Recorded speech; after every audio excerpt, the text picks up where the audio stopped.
Awesome. Thank you all for tuning in today. I'm Jeff Harris with Opendorse, and I'm excited to welcome the Director of #Content at UCF Athletics, Eric DeSalvo, for today's Partner Spotlight. Eric, thank you for joining me today. What's up, Jeff?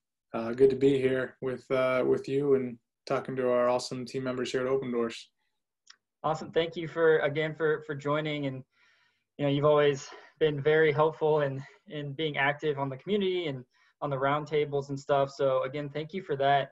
And as we get started here, for those that don't know your background or your journey to UCF, could you fill everybody in on where you kind of got started with, your love for sports and how that kind of got you to your position where you are now at UCF? Yeah, absolutely. So I grew up in a family where sports were big. My dad was a sports editor in the newspaper business for 20 years, and it eventually led us to Jacksonville, Florida.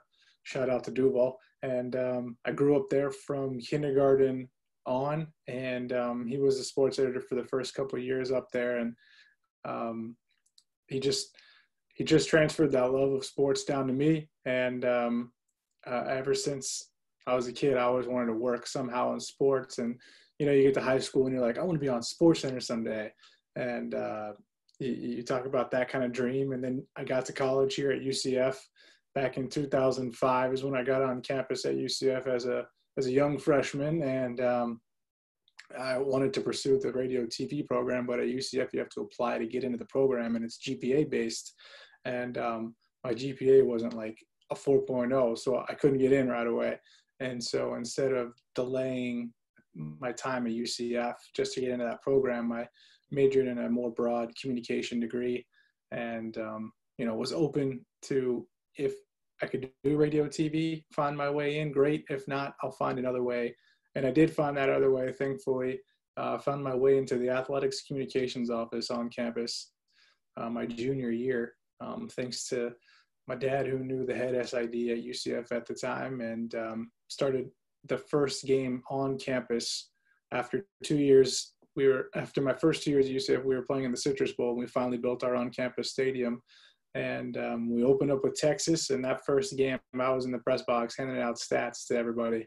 And it was humble beginnings, but I was like, this is pretty awesome. I want to continue to pursue this. So I worked in the office my senior year full time as an intern, learned how to write. There's a lot of red pen for a lot of those features, but I learned that this was my way of working in sports and pursuing a career in it. And so I eventually ended up on the Casado web site for jobs, and saw a GA position out of Northern Arizona in Flagstaff. And I'd always been obsessed with the state of Arizona.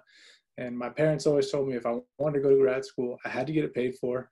And so I was like, all right, this is the way to do it. And I applied for the position out there, and I was able to get it. And I worked with their cross country and track and field teams.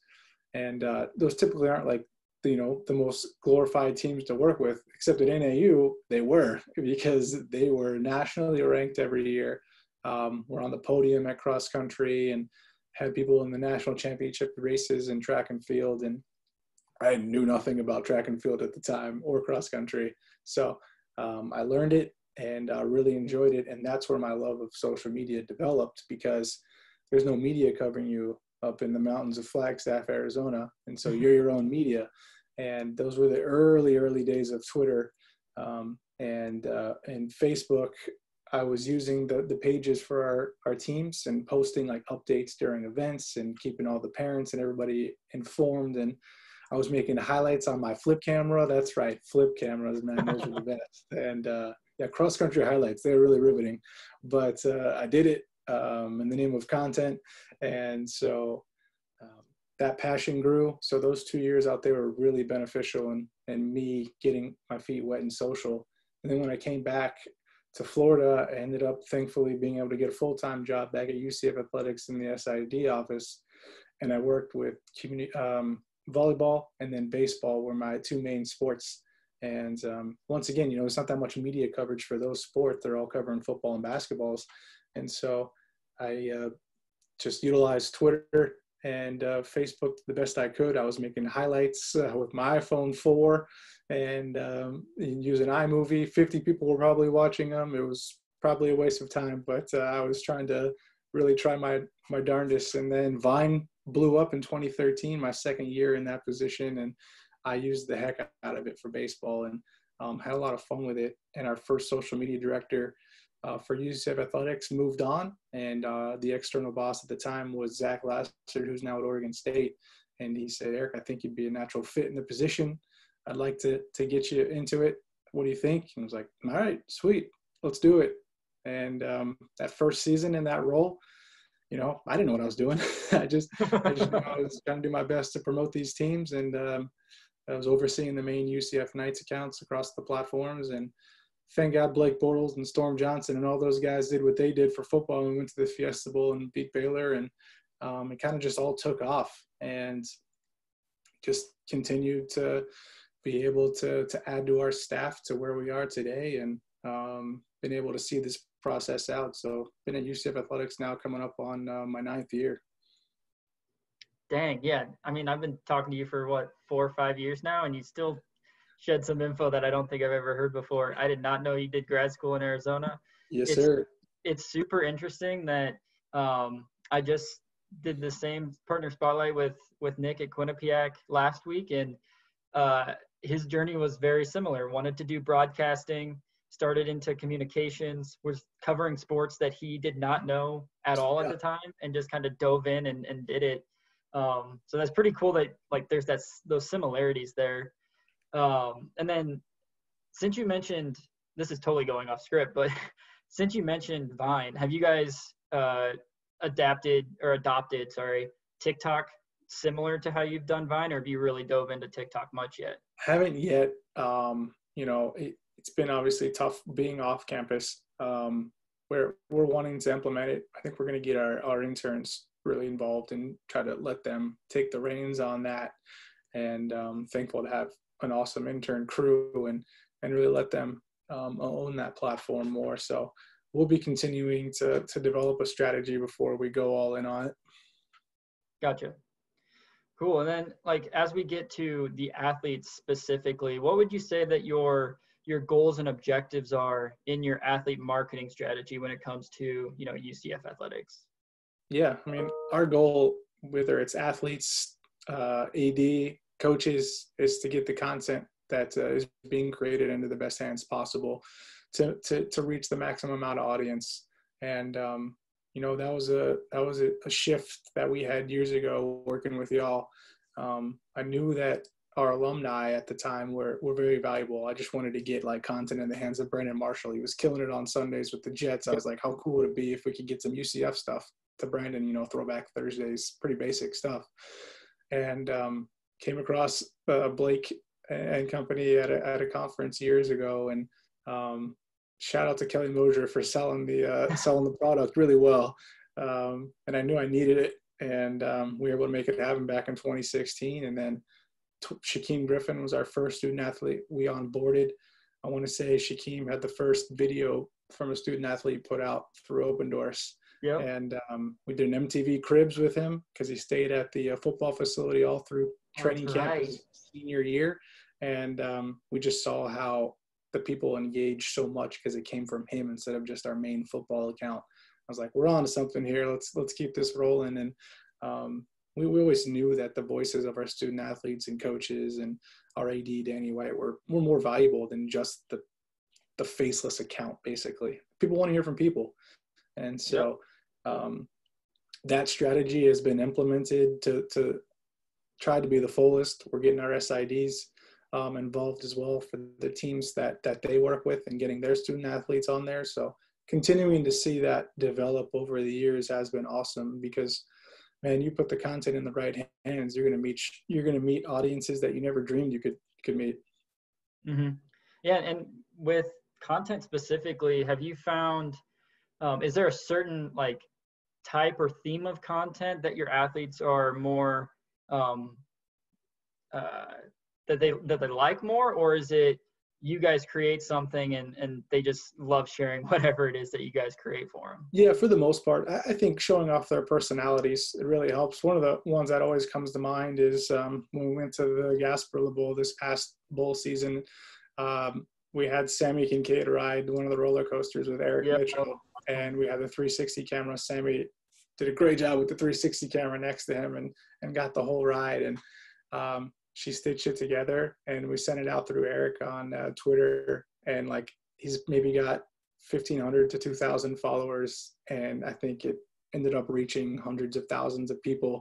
Busch Gardens even quote tweeted it and everything like that, because it was real, it was authentic, it was funny, and I think everybody just enjoyed seeing his natural self put something out there like that. Like, I'm sure it would have done well coming from the football account, but when it comes straight from him, there's nothing like that. So, because he did well on our Instagram, but he also put it on his too, and everyone's just laughing so hard. So just, I think when you can show off those personalities and get them the footage that, you know, there's so much outtake stuff that we capture that kind of never sees the light of day sometimes. But if you get it into their hands at the right time, you can do really well.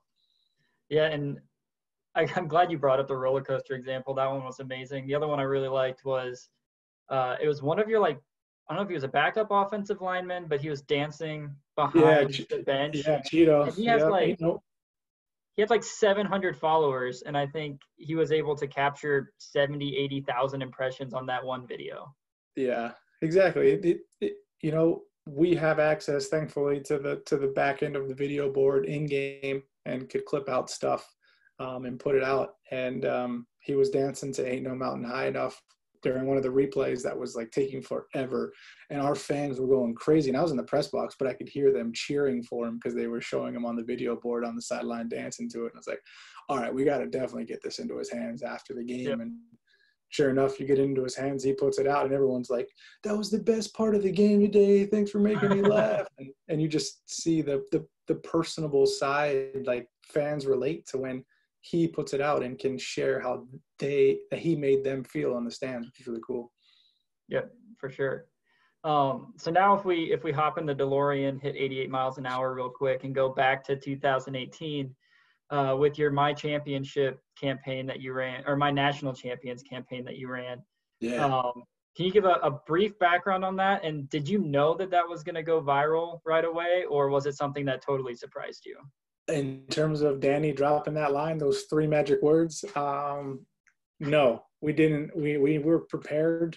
I'm sure people have heard this before. We came into the game prepared for probably going with like perfect champions or something like that. But ultimately, we didn't know what Danny was going to do afterwards. We were prepared to have some sort of championship thing. And, you know, inspired by Auburn when they made national championship rings back in, I think it was 2004. And Jason Campbell said that they were national champions when they were left out of the BCS championship game. And that just resonated with us really well. Obviously, we were left out of the playoff, and we're the only undefeated team left. So if we ended the season perfect, we're going to be the only ones. And so I have my phone ready, as I always did, especially throughout that year. Danny was accustomed to like jumping on our Facebook Live when we were live from the field level after games and saying something to the fans watching. And he looked in the camera and said, national champs undefeated. And I was like, oh boy, here we go. And, you know, we talked, and he talked to me the next day, and he said, hey, I'm paying the coaches their bonus. We're all in. So just push it.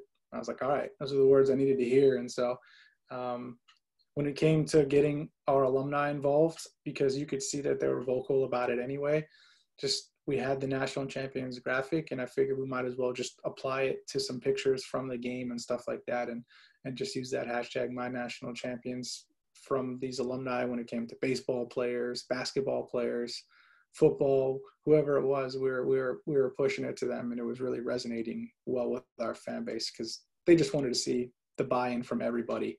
And so getting those alumni involved was key. Yep. Yeah, it was really cool to see that unravel and how different people received that message. It seemed like it was pretty split on how people liked it, but that's really cool to, you know, have that backing of your athletic director to really help push that narrative. But do you feel like that also kind of shifted your voice on social moving forward? Did you guys become more aggressive after that point? Absolutely. I think, UCF will always have a chip on its shoulder as a university. 57 years old, the youngest by like 100 years, in the state of Florida. And so Florida State, Miami, they all had huge head starts. And so now that we're the largest in-state university and the largest undergrad enrollment in the country, that chip's still going to be there because people are going to say, they're a fluke. They're not old enough to matter in the grand scheme and stuff like that. So I think that mindset will always be there despite how much success we do have. And so I think it just helped us solidify the brand voice. It had always been there, especially after 2013 and 14. 2015 was just a blip. You happen to go 0-12. It was the absolute perfect storm to go winless. But it taught me a lot in my position. So I'm thankful for going 0-12 for everything I learned from that. But it definitely got us to be able to be more vocal. And we knew once we saw how our fans were reacting, everything was like, they were so bought into us and whatever we do, they're going to back us 100%. So if we're going to set some media member straight or do a quip back to a fan from another program in our mentions, like they're going to pile on. So we might as well keep it going. And you guys had a name for them, right? Was it like Night Nation or yeah, Night Army? The UCF Twitter Mafia, man. Twitter, yeah, there you go. They're real. That was so fun to watch. The last question I have here, and it's more of just a fun one. Outside of the bounce house, which I know that you love, what is your favorite stadium that you've ever been in? Oh man. I think favorite road environment for UCF game had to have been Penn State in 2013. Another school that is very good at Zombie Nation, and hearing nearly 100,000 people do it was wild. And then hearing 100,000 people be just silent as the final score hit was even better.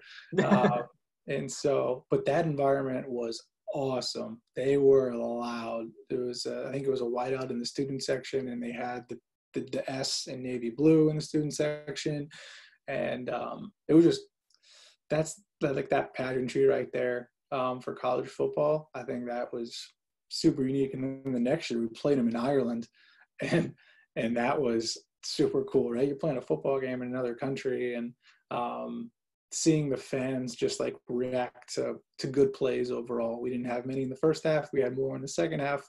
But I would say Penn State for the fact that it was the largest, loudest crowd and walked away with the win. Dude, that's awesome. I didn't even realize you guys played in Ireland. It's pretty cool. I know that's something that, college football is trying to make more and more. Yeah, unfortunately, the game this year got canceled with coronavirus. Fun fact, I was the only person on the trainer's table in that game in Ireland. I shredded my meniscus on the 5th play, so it wasn't even anything cool. I was crouched down to take a picture, got up, my knee stuck, and when I went to straighten it out, I ripped my meniscus. I was gonna say, you got to get that content though, so. I hobbled back out in the 4th quarter when things were getting crazy. So was the picture that you took that you got the injury from, was it like a moneymaker or? Oh, it was a basic line shot. I was going down the line to get the helmet. It was pretty lame. Yeah. Gotcha. That's Can't awesome. lie. You have a little Cool. battle story.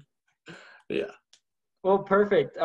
Thank you, Eric, for joining today. For everybody listening, again, if you have any questions, for Eric after seeing this, feel free to hit him up on the Slack community. Shoot him a DM. I'm sure he'd be happy to answer any questions you guys have. But Eric, thank you again, and talk to you soon. You got it, Jeff. Ciao, John, man.